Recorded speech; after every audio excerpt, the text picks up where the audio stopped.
Bueno, voy a realizar la entrevista para la materia de filosofía. En este caso voy a entrevistar a mi mamá. Entonces le voy a realizar un par de preguntas. Bueno, Bueno, ¿cuál es su primer recuerdo de la infancia? ayer, chinita, estaba parada en la puerta en el pueblo y pasó un tío y me dijo carranchilosa. Y yo le dije, hola tío, porque a mí me da carranchile o sarampión o como se llama eso. Y entonces yo estaba en la... Eso es lo único que me acuerdo. Y lo otro era que nos trasteamos de una casa como a media cuadra de la otra y a mí me pasaron encima de la cama porque las camas no eran de ahora esas desarmables, eran de tablas que se clavaban a los largueritos de los lados y entonces no se podía desarmar. Y como yo estaba tan chinita, me pasaron, yo me acuerdo que yo iba encima de la cama arropada con una colchita de retazos. Eso me acuerdo. ¿Y de juegos? No había juegos porque no había juegos. O sea, los demás niños sí jugaban, pero yo no jugaba porque no tenía con quién jugar y no tenía juguetes. Bueno. ¿Sabe cómo se conocieron sus padres? Perma no tenía destino. Mamá, ¿Pero papito, quién esperma? mi papá. Mi papá se llamaba Darío Rúa y mi mamá Josefina David. Mi mamá tenía una finca donde los Davises supuestamente de plata. Y don Darío Rúa Permanencio vivía al frente de la finca de mi papito. Y entonces él se pasaba, era parado en un filo, atirbando a mamá. Y primero eso no se permitía porque entonces supuestamente que ya esa muchacha ya está en edad de tener novio, que ya el vecino, los higuitas iban a hablar, que los pozos iban a hablar, que no, que había que casar a esa muchacha porque ese muchacho no hacía sino pistearla por allá, hasta que el muchacho se metió a la casa, eran las 9 de la mañana y ya él parado en el corredor de la casa teniendo un estantillo visitando a mamá, pero nunca hablaba con mamá, era parado ahí como un tonto. ¿Y mamita no le hablaba? No, porque no la dejaban, porque entonces ya mamita, vea que ahí viene Toñito, iba a decir, vea que los higuitas ya están diciendo que ya la muchachita está sentidora, bueno, entonces la ponían era a asar las arepas, a apilar el maíz, entonces ahí sí iba don Permanencia a ayudarle a apilar el maíz, pero entonces no los dejan hablar porque el pilón estaba a un ladito del jogón y mamita estaba asando las arepas. Y yo, eso fue duro para conseguir esa cosita. Pero entonces, ¿cómo llegaron al punto de que se casaron? Es que ellos no se casaron, a ellos los casaron. A ellos los casaron porque ya los vecinos estaban diciendo que ese muchacho hijo de, ¿cómo se llama? De Don León, mantenía muy metido en la casa. Y que ya en estico la muchachita iba a resultar en embarazo. Entonces dijo papito que eso ya eran malos comentarios y que eso se veía muy feo, que ya había que casarlos. Entonces los casaron. Mamá tenía 13 años. ¿Y cuántos tenía papito? Yo de ese señor sí no sé. No acuerdo. No. Más o menos. Pero él sí era mayorcito que mamá. Y era más bonito que mamá. ¿Qué le hace? Sí. Bueno, ¿cuál ha sido el momento más feliz de su niñez? Ah, yo no me acuerdo. ¿Feliz? Sí.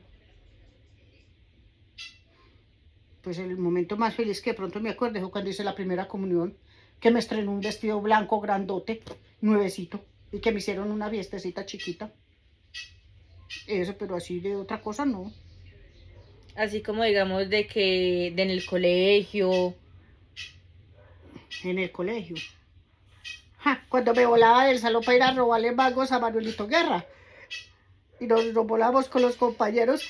Y, oye, es que uno sin oficio. Y teniendo mangos en la casa. Los mangos perdiéndose en la casa. Y la recocha, salíamos al recreo y decían los muchachos, vamos, que de Manuelito Guerra hay unos mangos más buenos.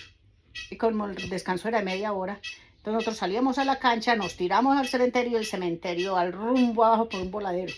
Ahí le roban los mangos a Manuelito Guerra. Bueno, ¿cuál fue el momento más fuerte de su juventud y cómo lo superó? Que usted dijera como, me dio muy duro, pero lo pude sacar. De mi juventud. Ujú. El momento más duro de mi juventud y que me dio mucha piedra y que todavía no, o sea, sí lo he superado, pero me acuerdo y todavía me da rabia y que en paz descanse mi papá, pero no le perdono todavía, es ver cómo golpeaba a mi papá a mi mamá. Ese momento sí me dio duro a mí. De hecho, mi papá y yo llegamos a los golpes porque yo le dije que a mi papá no, yo salí de la alcaldía, estaba trabajando de la alcaldía, tenía que imprimir unos documentos y eran muchos. Entonces yo le pedí el favor al de deportes y le dije yo, Wilfredo, venga, hágame un favor, póngale cuidado a estas hojas que no se vayan a enredar, yo me voy a ir a tomar un tinto. Resulta que me salí de la alcaldía y bajé al primer piso y me paré en la puerta y yo no me voy a ir a tomar un tinto, tengo tiempo de ir a mirar qué está haciendo mi mamá. Y de donde yo trabajaba de la alcaldía a la casa habían 2 cuadras, pero subiendo. Entonces yo me fui para la casa. Eran como las 5 de la tarde. Y yo me fui para la casa cuando encuentro a mi mamá, a mi papá pegándole a mi mamá. Y mi mamá con esos hematomas grandísimos en la espalda. Entonces lo que él me vio, se salió y se vino para la calle. Entonces yo le dije, ¿qué pasó? No, tu papá que es muy guapo, ese yo no sé qué. Bla, bla, bla, bla. Entonces yo me vine y pues la rosca, el nexo, porque ya iban a ser las 6 de la tarde. Entonces fui al juzgado y le dije yo, Doc, qué pena, necesito que me colabore. Me dijo, mija, mañana. Y yo le dije, no, mañana, usted no sabe qué puede pasar esta noche. Más bien, Doc, colabóreme y tómese mediodía mañana. Pero colabóreme, que mi papá está así, así, así, y la noche es muy larga. Y yo le digo, entonces, ay, pero es que ya son las 6. Yo le por eso, Doc, colabóreme y yo mañana, entonces yo me tomo ese atrevimiento y mañana le doy mediodía libre. O sea, viene a trabajar a las 2 de la tarde. Entonces me dijo, bueno, ahí mismo entonces le dijo a Yuri que sacara una citación. Mandamos a Wilfredo, lo citaron, entonces yo le dije, doctor, si no viene, entonces me dice, pues si no viene, lo mandamos conducir. Llamamos a la policía y callan y lo traigan y aquí lo esperamos. Efectivamente, fueron, le citaron a mi papá, bajó, total que subió como a las 9:30 de la noche a la casa y nosotros con ese miedo. Y llegó a batir olla, llegó a batir platos, llegó a insultar, pero a nosotros ya no nos pegó, pues ya nos pegó, solo batió ollas, batió puertas, batió, o sea, ese día se quebró la vajilla completa, pero no nos pegó ninguna de las dos. Y después de eso le volvió a pegar a mamita. Después de eso no, porque yo ya le dije que yo ya no iba a permitir que le pegara más a mi mamá. Bueno, ¿y qué recuerdo tiene de sus abuelos? Ay, de papito. Imagínense que una vez tenía yo creo que fue como 13, 14 añitos. Y me fui, el paseo de nosotros era las vacaciones, irnos para la finca. Y la finca resulta que había una finca como a 3 horas del pueblo. Y la otra finca más buena era como a 6 horas. Entonces siempre los campesinos bajaban el domingo al pueblo a mercar. Entonces papito bajó el domingo a mercar y mamá me dejó ir con él. Llegamos a la primer finca, listo, bueno. Al lunes nos íbamos para la finca más grande. En la finca más grande estaban todas las tías, estaba la abuelita y estaban otros tíos. Y acá abajo en la primer finca estaba solo una tía y los hijos de la tía. Entonces papito amarró en un macho, amarró el foto, lo que era el mercado, las cosas que llevaba para allá para la otra finca porque era muy fría y ya no daban lo que daba en la otra que era caliente. Y él se montó en el macho, en el otro macho. Entonces nos fuimos, porque estaba jovencita, me dijo, mija, camine. Pues vámonos. Entonces cuando íbamos a pasar la quebrada, me dijo, no, móntese atrás porque la quebrada está muy crecida. Uh-huh. Entonces yo me monté a la anca de papito. Ay, joder, papito, con un pedazo de surriago, de esos de cuero de vaca, que a pegarle al macho. ¡Jale, pero por qué no corre este bichento! Y era que si me estaba dando las patas a mí, que iba a sentir el macho. Y yo como le decía a papito que me estaba dando a mí, yo era calladita para que me dejara montar en el macho. ¡Jale! Y ¡pac! Otra vez, y yo apenas me fruncía, pero quietecita, porque voy montada en el macho. Y entonces ahora me acuerdo y yo, güey, pucha, yo por qué no hablé, papito, me casco. Y así, pero sí me llevó hasta muy arriba en el bacho. Y le seguía dando el bacho a usted en vez del bacho. Me daba a mí, porque si no ve que si yo los pies míos estaban aquí, no alcanzaba, con ese mochito de mano, no alcanzaba a pegarle al culito del macho. Entonces me dan en las patas a mí. ¿Cómo iba a correr el macho? No, ni modo. De Bueno, eso sí me acuerdo yo, papito, sí me quería mucho. bueno, ¿y cómo fue la educación de sus padres en comparación a la suya? Educación a nivel de escuela, colegio, usted que tiene el técnico.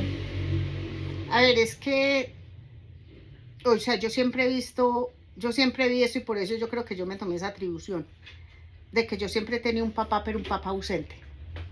O sea, mi papá nunca fue de ir a una reunión, mi papá nunca fue de decir, venga, yo le ayudo a hacer una tarea, mi papá nunca fue de decir, vea cómo le fue en el colegio, mi papá no fue de decir, vea el uniforme, vea los zapatos, vea la media, no, o sea, papá en ese sentido, casi en todo sentido es un papá ausente. Entonces la que sí nos, pues hasta donde tenía el entendimiento, la que nos ayudaba era mi mamá. Mi mamá era la que nos enseñaba a hacer las vocales, las que nos ayudaba a pintar los dibujos, la que nos ayudaba, ella nos ayudó como hasta tercero bachillerato, porque de ahí para arriba ella ya no sabía. Por eso, pero me refiero a ver, o sea, en las posibilidades que tuvo mamita para acceder a esa educación que tuvo usted. ¿Cómo así? Por eso, usted hizo hasta un técnico, Ujú. pero mamita no terminó el bachillerato. No, no terminó la primaria. Por eso, Mm. ¿cuál cree que fueron esas limitaciones que tuvo mamita en comparación a usted? Lo que pasa es que las limitaciones era que en ese tiempo de antes es que las mujeres no eran para estudiar, que las mujeres eran para casarse, tener hijos y servirle al marido. Y que la que estudiara era una sinvergüenza. Y fuera de eso, en la vereda donde ella estaba, tenía que desplazarse por ahí como 5 minutos caminando, entonces que no, que era que se iba a encontrar con el novio, que tal cosa, entonces no las dejaban estudiar. Y en cambio, en el tiempo mío sí ya hubo más libertad y ya sí decían que las mujeres sí podían estudiar, que ya las mujeres podían votar, que bueno, o sea, ya había mucho avance. O sea, a mamita le tocó que ya no podía votar, la época en la que no se No, podía. mamá no pudo votar. En el tiempo de ella no podía votar, no, si iba al pueblo, si bajaban al pueblo era porque iba con la mamita y no se le podía despegar a la mamita. Si iba a hablar con don Permanencia era porque la abuelita estaba en la mitad. Y ella no planeó el matrimonio, se lo planeaban ellos. Sí, todo. Sí, y ahí le dieron ese paquete, muchacho hermoso. Papá era bonito. Sí, era bonito. Ese huevón sí era bonito. Porque viejito no. Pero si mamá era una zaporreta como usted, negra, fea, india guayú. Y en cambio papá sí era delgadito, alto, Pero tampoco mono, muy alto. pero para nosotros era Bueno, alto. sí. Mono, zarco, crespo. ¿Qué más le pide a la vida a usted? Mi papá se creía la mister. Que fuera buen hombre. Pero pues, Pero bueno, pero no puede tener todo. eso era lo que había. Bueno, y ya. Muchas gracias. No, esa papá que ve.